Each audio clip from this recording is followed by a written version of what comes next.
오늘의 말씀의 제목은 약속이에요. 아주 오래된 유머인데요. 여리고성에 관한 유머이기 때문에 제가 좀 가져왔습니다. 어느 날 담임 목사님이 주일학교에 들렸습니다. 그런데 마침 이경화라고 하는 여자아이가 앞에 있기에 물어봤어요. 경화야, 여리고성은 누가 무너뜨렸지? 그러자 경화가 울면서 답변하는 거예요. 전 아닌데요. 저는 오늘 하루 종일 여기 예배당에 있었어요. 너무 놀라운 답변이었어요. 그러자 옆에 있는 아이를 딱 보니까 미숙이가 이렇게 말을 하는 거예요. 맞아요. 오늘 경화 여기 그대로 있었어요. 경화 아무것도 안 했어요.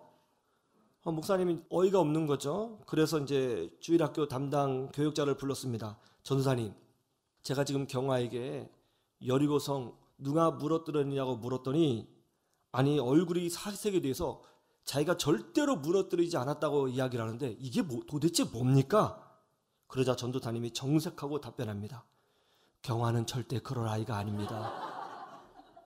목사님이 너무 어이가 없었죠. 그래서 비전스쿨 담당 장로님을 불렀어요. 장로님, 지금 큰일 났습니다. 신앙교육의 위기가 왔습니다.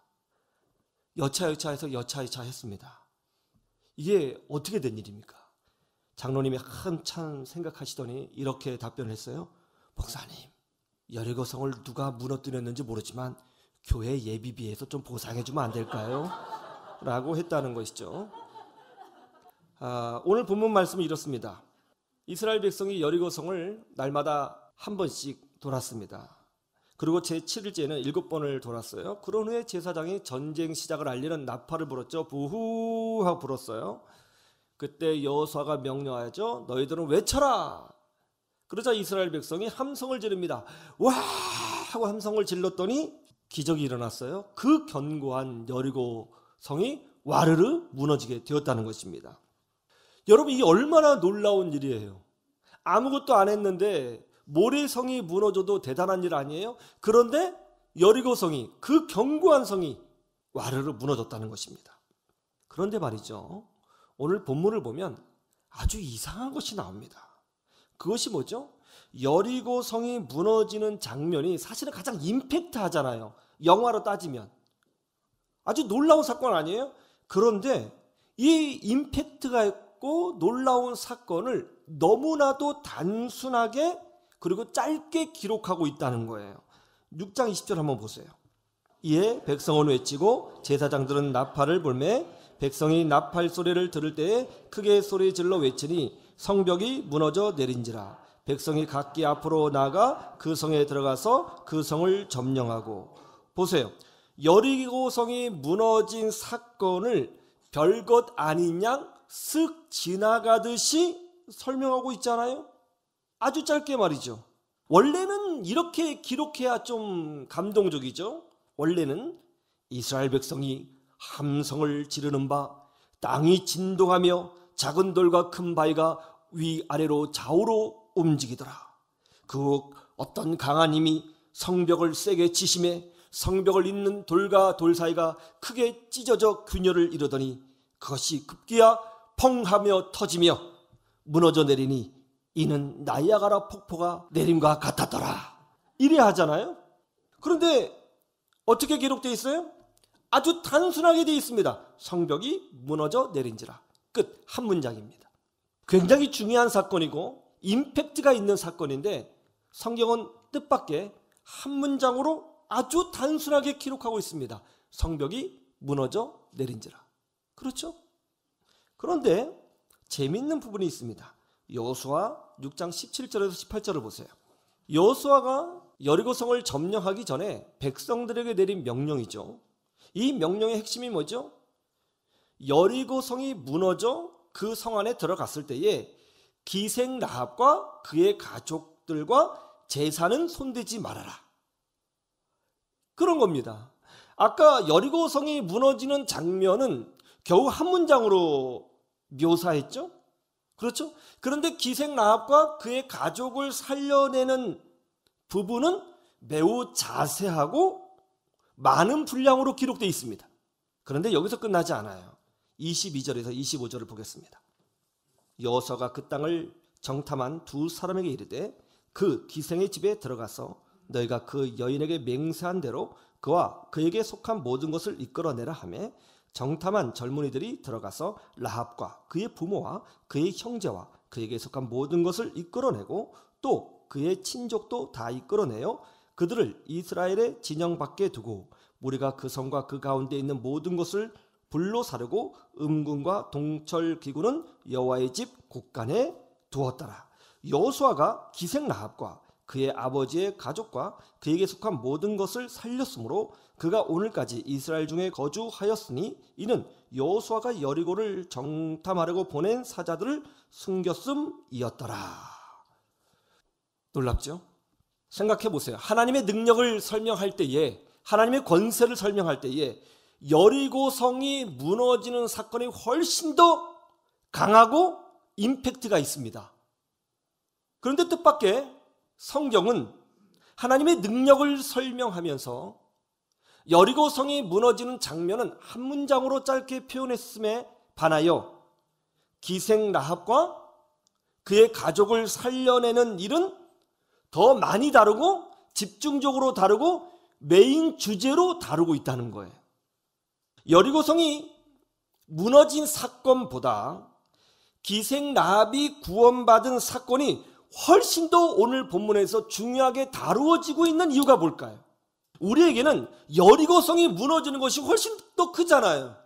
그런데 성경은 그것을 중요하게 보지 않습니다. 성경은 무엇을 더 중요하게 다루고 있어요?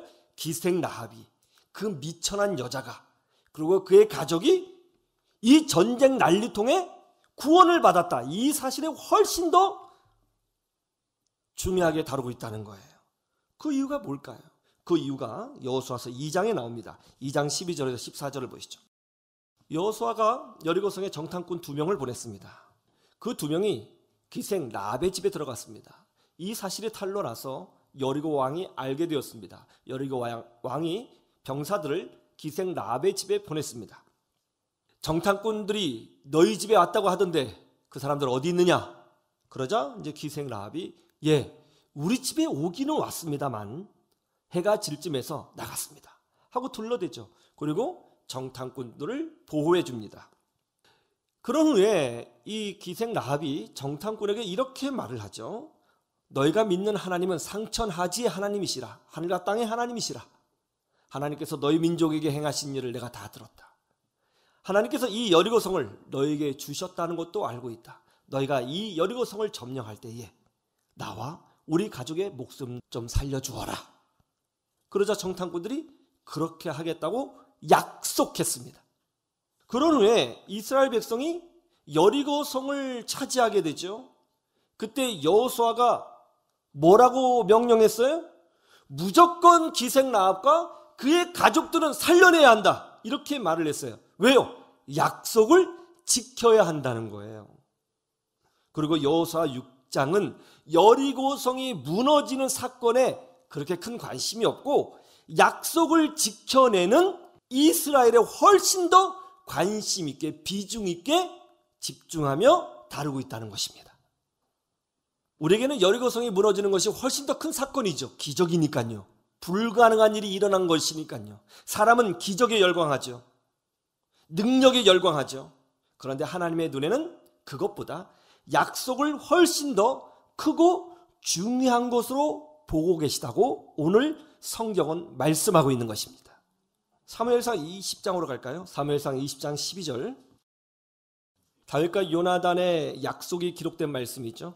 사울왕이 다윗을 죽이려고 했습니다. 왜요? 질투했기 때문입니다. 그래서 자꾸 기회만 되면 다윗을 죽이려고 했어요. 그런데 사울왕의 아들, 왕자이죠. 요나단 왕자는 다윗을 아끼고 사랑했습니다. 그가 다윗에게 이렇게 약속합니다. 내 아버지가 자꾸 너를 죽인다고 하니 정말 그 말이 사실인지 내가 아버지를 만나서 의향을 알아보겠다. 만약 아버지께서 너를 정말 죽이려고 한다면 내가 너를 보호해 주리라. 그리고 멀리 도망가라고 알려주마. 나는 하나님이 너와 함께하고 계신다는 것을 알고 있다. 나중에 다윗 자네가 이 나라의 왕이 되면 내 가족을 좀 돌보아 주게. 다윗이 그렇게 하겠다고 약속합니다. 나중에 블레셋과 이스라엘 사이에 큰 전쟁이 일어나죠. 거기서 사울 왕과 요나단 장군이 전쟁 중에 전사합니다. 그리고 세월이 흘러 다윗이 이스라엘의 왕이 되죠. 다윗이 왕이 되었으니 얼마나 좋아요. 평생 쫓겨다니다가 평생 고난받다가 왕이 되었습니다. 그런데 다윗이 왕이 되자마자 제일 먼저 한 일이 뭔지 아세요? 요나단의 아들을 찾는 일이었습니다. 여봐라, 요나단 왕자의 자녀들이 혹시 살아있느냐? 너희들은 빨리 그의 자녀가 살아있는지 알아보라. 그러자 신하 하나가 답변합니다. 예, 요나단의 아들 중에 무비보셋이라는 자가 있는데 장애를 입어 다리를 전다하옵니다. 그래, 빨리 가서 무비보셋을 데려오라. 무비보셋이 다윗 왕 앞에 설 때 바들바들 떱니다. 그럴 수밖에 없죠. 왕조가 바뀌면 이전의 신은 다 죽이는 거예요. 나중에 후환이 될 수 있거든요. 무비보셋이 무서워서 바들바들 떨어요. 그때 다윗 왕이 바들바들 떠는 무비보셋 앞으로 다가가서 그의 손을 꼭 잡고 얘기합니다. 두려워하지 말라. 이제 너는 내 아들이라. 내 아들같이 되리라. 너는 왕궁에서 살게 되리라. 그리고 내 식탁에서 나와 함께 밥을 먹게 되리라. 내가 너를 끝까지 보호하리라. 그러자 무비보셋이 깜짝 놀라서 이렇게 답변하죠. 도대체 제가 누군데 이렇게 저를 대접해 주시는 겁니까? 이게 사무엘하 9장에 나오는 이야기인데요. 왜 그렇게 해줘요? 약속 때문에 하는 거예요. 약속 때문에. 성경에 왜 이렇게 사소하게 보이는 일들이 기록되어 있을까요? 왜 개인적인 일처럼 하나님하고 상관없이 보이는 일들이 왜 성경에 기록되어 있는 것이죠? 여기에 중요한 메시지가 있거든요. 하나님의 시선은 어디에 가 있다고요? 약속을 지키는 그 장소에 하나님의 시선이 가 있다는 것입니다. 하나님은 이런 사건들을 성경에 기록해 놓으셔서 우리에게 분명한 메시지를 주고 있는 것입니다. 하나님이 가장 소중히 여기는 것이 뭐냐? 약속이라는 것입니다. 약속.